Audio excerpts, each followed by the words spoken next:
I don't know if this thing works. Oh, you must tell us that this thing is on so that when we gossip here, it doesn't come out. And then we are caught with the DP saying wrong things here. Well, the growth of the party, it's a continuous work that cannot be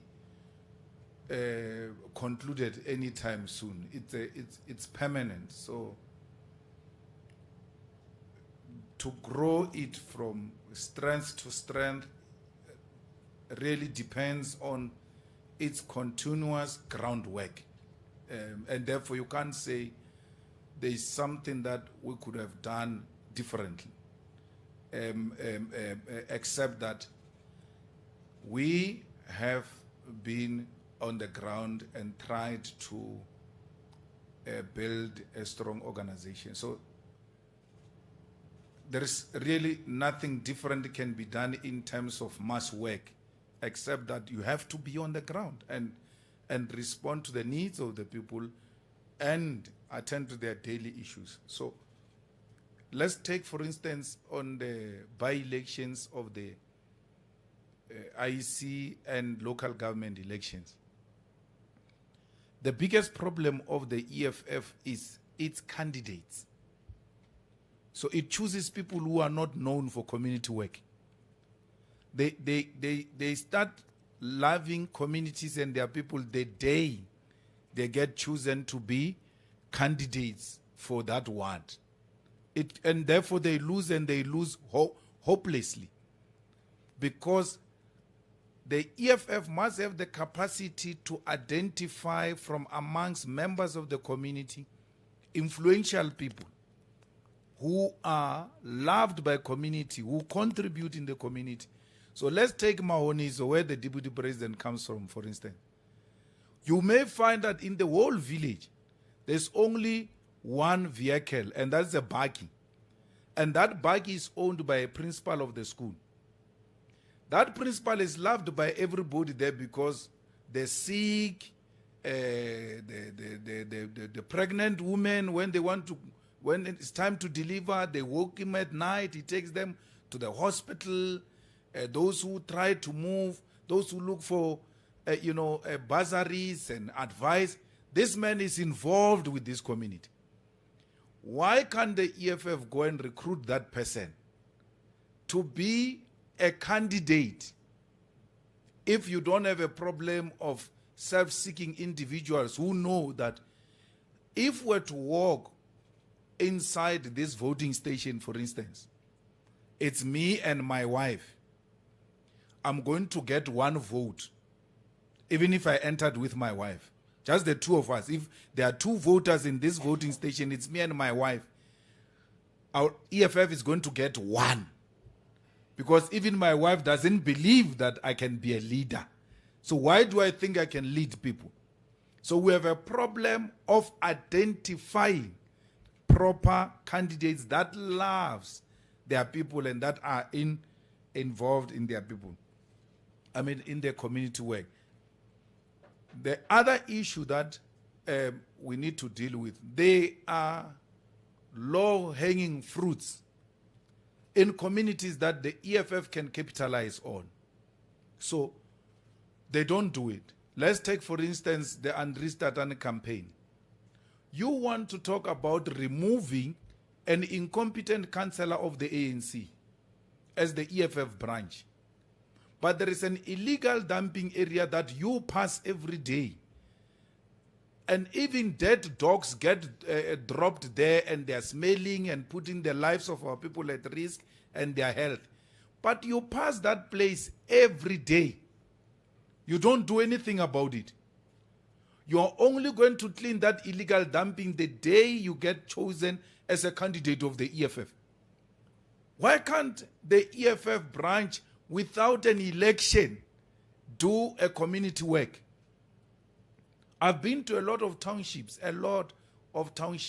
where when it rains, the water drainage system is blocked, and as a result, the streets are flooded, even when there are no floods. When you go at the end of that water drainage system, it is blocked because people are dumping where the water must come out. All you need is a TLB to reopen that water drainage system to allow the water to flow. Makudu will know, when we grew up in Sishiu, there was a place called Scotty Paula. So Scotty Paula, all of this drainage system landed the Scotty Paula, then the Scotty Paula gives direction of where the water must go. If that place gets blocked, you are likely to have the whole township under floods. The EFF person sees that and he doesn't engage in any program to resolve such a simple problem confronted by communities.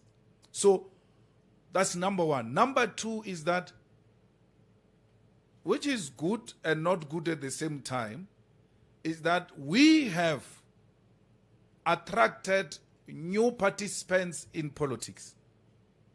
Majority of the people you find at the branch of the EFF, at the region, at the province, and to a particular extent at national level, have come to be in contact with politics for the first time with the EFF. And the media makes a wrong assumption that actually the EFF has come with Youth League or ANC people. But if you are to conduct a proper research, you'll realize that these people became attracted to politics for the first time with the EFF. And therefore, it will take a considerable time for them to come to appreciate both leadership and politics. That's why this year we said we ought to transfer that quantity into quality. Because it's no use having so many members and they have no clear understanding and articulation of what you represent, except that we want to remove the ANC councillor or we want to remove the government of the ANC. And after removing it, what must happen? No one can articulate that. And when you are new in politics, and when you are new to leadership responsibilities, the first thing that will make you grow is to accept that you are new, which they do not accept, and want to behave that like they have been in leadership positions for the rest of their time. But you may find that a person has never been a treasurer of a burial society. You know how difficult that duty is of being a treasurer of a burial society. Or they say to you, this money must be banked on Monday. And then one of them by Monday checks with you by mistake, or did you manage to bank? And you didn't, you said, no, I had problems, so I'll go tomorrow. All members of the burial society will know that money was not banked on Monday. We're now panga chelete late. It's a big problem. They don't care whether the money is banked or not. You banked it late. You have never been anything of that sort. Instead of coming to accept that I'm learning, you want to behave like you know. And then as a result, these things collapse in your hands. But majority of this negativity and things that we could have done differently and we have not done them differently, we leave it to society to judge because we give it our best. The EFF has grown. There is no organization. You can go anywhere you want to go in the history of political parties in South Africa. No party has ever done what this organization has done. Not even the ANC. Most of you don't know that actually the ANC at some point was dead. It had less than 1,000 members. I think it was before the adoption of the Radical Program of Action. That adoption of the Radical Program of Action was in a way trying to revive the dead ANC. The PAC, which is what the leadership of the EFF must learn from the PAC. What killed it from inception was factionalism. Immediately the PAC was formed, it became factional. The same year it went to a conference. When Sibuko was elected, there was a parallel group already leaving the PAC to go and form their own organization. So the leadership of the EFF must refuse by all attempt to engage in factional activities, because those things will kill the organization. So the EFF has not been subjected to that. That's a growth on its own, that you form an organization and it doesn't experience factionalism for the past 10 years. How do you do that? You become confrontational. You always say, what is this now? Where do you find this in what we are trying to do? Become honest with each other and not be pretentious to the detriment of the organization because you want to be liked by those you lead with.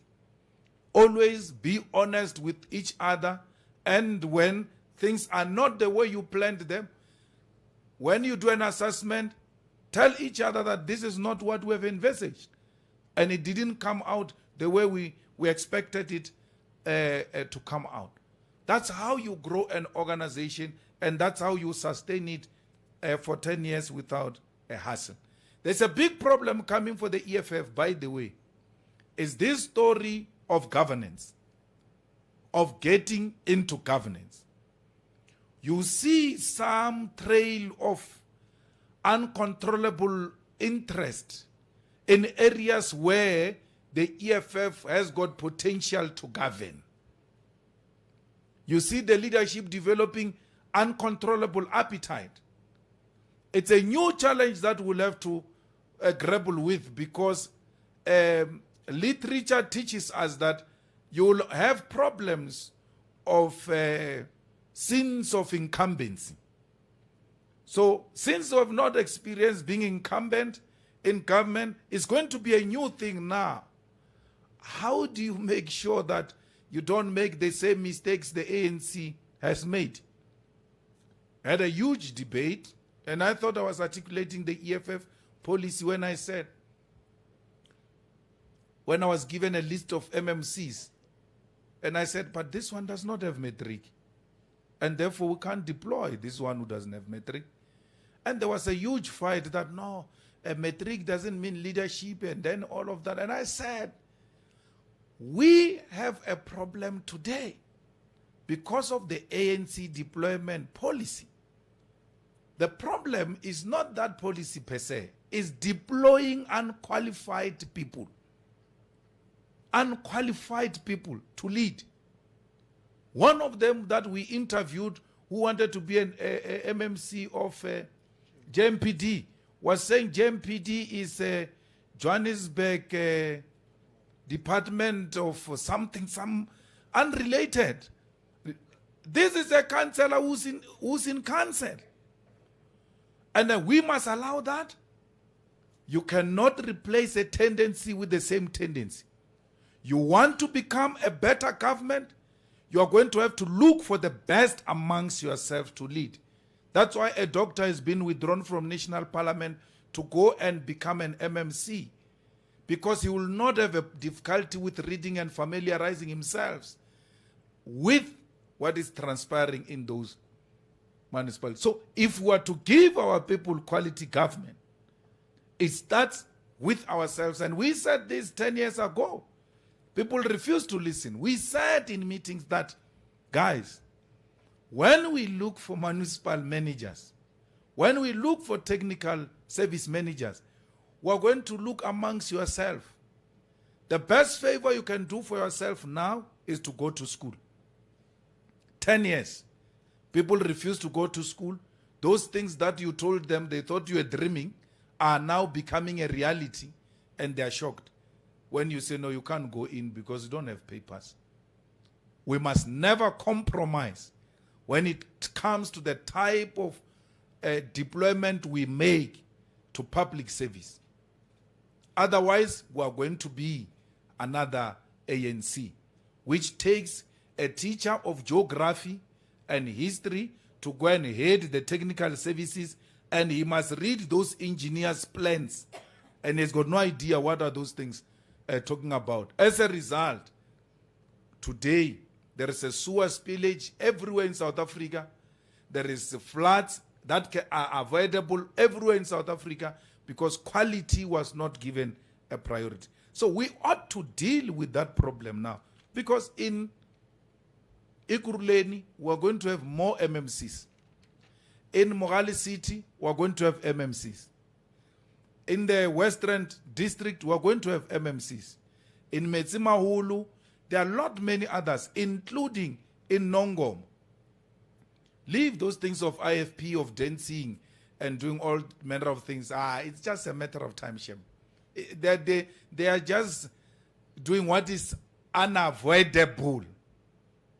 I told these ones in Ekurhuleni, and I told many others, when they get excited and say we're removing, we're going in, and want to take a shortcut, I said, we're not rushing anywhere. Don't undermine the laws because you say you've got majority. Follow every small piece of legislation, you'll get what you want. That's what happened in Nongom. Excitement, and then whether those people like it of the IFP or not, they must call a council meeting. Whether they're going to call it in December or in January next year, there's no problem. The meeting will be called and they will be removed. And the judge will not be there. It will only be us. Said to them here in Ekurhuleni, this thing of removing a speaker and putting the CM, they said there is a new act that was passed. We're following that. Are you sure? They said yes. The court dismissed them. I said to them, I told you. Why are you in a hurry? If indeed it's not about you, it's about the people. Why are you in a hurry? Followed every piece of legislation, they removed the speaker. We have an acting speaker because the IEC was not there to preside over the election of the speaker. But after that, the mayor is going. We're going to get MMCs. But we have to look amongst the people who are in Ekurhuleni. If they've got the best qualification to can turn that municipality around. And that's what we need to do. I don't understand why would an ANC councillor on daily basis, I mean, South Africa should know this. When we went to Sebokeng to go and do a cleanup campaign in Sebokeng, right? We're launching our campaign on Saturday. On Friday, the council of the ANC arrived with tipper trucks and TLBs to clean a place I was going to clean. What does it mean? It doesn't mean they don't have capacity to do it. Why are you only going when Julius is going there? You have seen this throughout. What is this? I will not be happy to see a council of the EFF that passes every day a pothole and not even take an initiative. I mean, the MMC of public safety here in Johannesburg was deployed in Sekhukhune when we were rebuilding the EFF. He ended up buying some tar there to go and patch potholes as part of his program. He was deployed EFF work, but he realized there are too many problems here of potholes. He said, let's introduce a program of patching potholes. You don't have to wait to be in government. That's why he qualifies to be the MMC, because he's got an idea of what needs to happen. Why would the ANC councillor every day pass this, not anywhere, in front of your house and have no problem with it? I've never seen that level of craziness in my entire life. And we can't have the EFF councillors behaving in the same manner. The reason why we are calling for the removal of the president is because, guys, the president has resigned. And you all know that. President wrote a letter. The people who work with him, the people who typed his speech, told me it's done, Chief. We're done. We're just waiting for the time to call a press conference. It's done. Until a faction went to persuade him the same day not to resign. His conscience has concluded that he doesn't have what it takes to be a president. The body might be there. The guy is gone. He wrote, Cyril If we're to conduct the raid now in his offices or homes, we're going to find a resignation letter. You have a president who's there by body, but the soul is gone. It's not there. That's why he tells you it's not my responsibility to give you electricity. He tells you tomorrow 18% ESCOM is increasing. The rates are going up. He said his hands were tied. When you made noise, he said, oh, he untied himself and said, I'm going to intervene, and pretended to be doing something. The reality is that increase is kicking in tomorrow the same time as petrol. Sisekake. We're in big trouble. Nothing is coming right. And nothing will ever come right. Because apparently, Gwenda's wife says this thing is run from her house. Gwenda's wife is embedded in ESCOM. She has been doing business there. And I will not be shocked if the minister they are referring to is Gwede. I won't be shocked. Gwenda's wife participates actively in the negotiations of business deals. And Gwede is the one who made Cyril the president. And by that, disarming him from being a powerful president. All this Minister of Electricity and all of that is to try and show Gwede, or no, I still have got some power. But in terms of numbers, South Africa is run by a faction called Chrisani faction. Of these people who come from Chrisani region, original in the Eastern Cape. They are the people who have put us in this mess. Cyril doesn't run this thing. They are the ones who went to tell him, by the way, don't resign. He hates Pravin today. They are not in good terms because Pravin was amongst those who said to him, Baba, there is nothing we can do. You have to resign. And then the faction went and said, don't resign. That's why we are where we are. He will never take responsibility. Our relationship with the media is complementary and confrontational. It's as simple as that. Where we think we are being covered unfairly, we'll confront the media and say this is unacceptable. Where work is done in a professional manner, we always compliment. I mean, even on matters that were not involved. Tolu was saying people are urinating. What? I called him, I said, why use such language? As a professional journalist.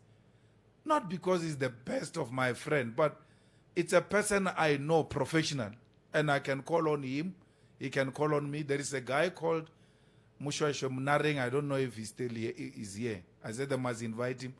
We have this relationship, me and him, from long time ago. Where he thinks I've taken a wrong post on the media, he calls without hesitation. I don't know why Makuru doesn't do it, because we come from the same township. Where we say, he calls and says, no, but this one is wrong. And then I will push my line and say, this is where I come from. And we agree to disagree. But we are no enemies. CD opened my wallet. My wife was so angry. Wanted her address. I said, leave her. The ancestors will solve her for opening their wallet. Which politician do you open the wallet of and declare such a politician a hostile politician? Which politician have you ever interviewed so many times without restriction and anything of that sort in South Africa if it's not Julius Malem? Have access, question anything you wanted to question. I've never said no. And then you come and say, what is your relationship with the media then and now? I've always been very open. And that's the EFF policy, where we communicate honestly and truthfully. When we said the IFP is trying to kill the SG in KZN, spokesperson communicates, then the police said, no, there is no such a thing. It's not true. The spokesperson comes back worried that the police are denying. Why is he worried? He knows we don't communicate a lie. It's not our policy to communicate a lie, to spin things. Say them the way they are. And when you are wrong, apologize and move on. That's our relationship with the media. Now, Tidi wants to talk about the ENCA. That thing they did in Johannesburg, it's wrong, by the way. Because when Parliament finishes, State of the Nation DP, and we speak, and we see an ENCA mic, we never chase them away. Because that's not an event of the EFF. It's Parliament. We're on the grounds of Parliament. So if the ENCA was chased away from interviewing an MMC of safety, it's wrong. And the MMC, by the way, can go to ENCA and even do interviews. He's not an MMC of the EFF. He said, it's those things of government he chose to be. So let him answer to ENCA, because those are different platforms from which government have to account to our people. So I don't know what happened, because even the campaign, DP, was not an EFF campaign. It was a purely government campaign.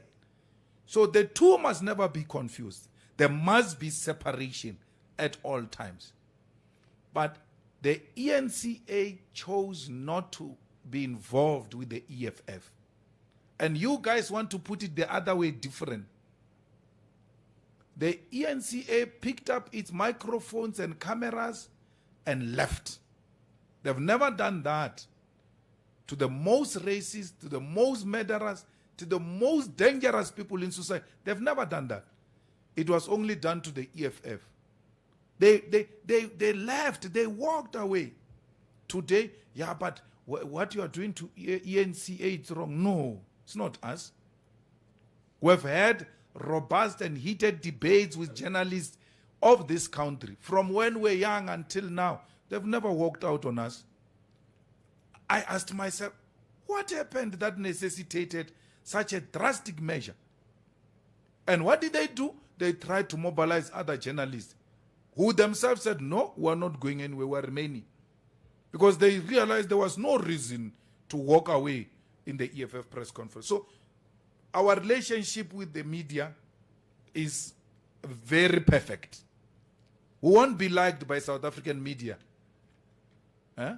What is that ownership of Sunday Times and Sowetan and the company? No, Tsepo's company. Lefatshe. It's not, eh? Lebashe. Apparently Lebashe is Pravin. Yes. Because remember, Lebashe has got that former deputy minister of finance. Jabu Mleket. And Jabu Mleket sits in Remgro. So you expect Sunday Times to like us? It will never like us. And the same goes to all those medias that are owned by white capital. You know it. It's a reality. So, and we're not shocked, because we can't march to Stellenbosch and expect Sunday Times to write good about us after we march to Stellenbosch. Never. Why has Lebashe owned papers never gone so hard on Pravin? Because Pravin has failed in all respect. It doesn't matter how you want to defend him. But if these are the signs that shows this guy is really an owner of these papers. He has failed in all respect. There is nothing personal about it. He has failed. He hasn't gotten anything right. Ferriel says no, prosecution has improved, the Hawks have improved, SARS has improved, and all of that. If that is true, why has there not been any movement on Ramaphosa? He says no, Ramaphosa has liberated this from capture of Zuma. Why is the Reserve Bank unable to just announce that Ramaphosa did not announce the dollars? How can they wrote him a letter. Did we share that letter with the media? The Reserve Bank wrote Ramaphosa a letter and said, we hear about these dollars, can you explain where they come from and what was their purpose? Which in a way is an acknowledgement that they don't have a file of those dollars. Why is he not charged? If indeed the Hawks, the NPA and all of that has been liberated, it's not true. Capture has just changed hands. From this capture to that capture. That's what we are subjected to. The EFF has made a call on the 20th of March as an independent organization that there is a national shutdown. Every political party, every non-governmental organization, any form can join the march. Remember when we marched for Zuma's removal and all of that, pronouncements were made, and we individually made our own pronouncements that will be joining those activities. Black and white. Those mamas who were singing Zumamas for, if they are still alive, they must come. They are more than welcome. There is no any EFF person who will have a problem with any flag of any kind except Afri Forum type. But black, white, Indian colors, all of them. South Africans, it's your march. It can't be called a national shutdown if it's partisan. So, and we are in consultation with different formations. We're in consultation with the taxis. We have just met the SAF2 leadership.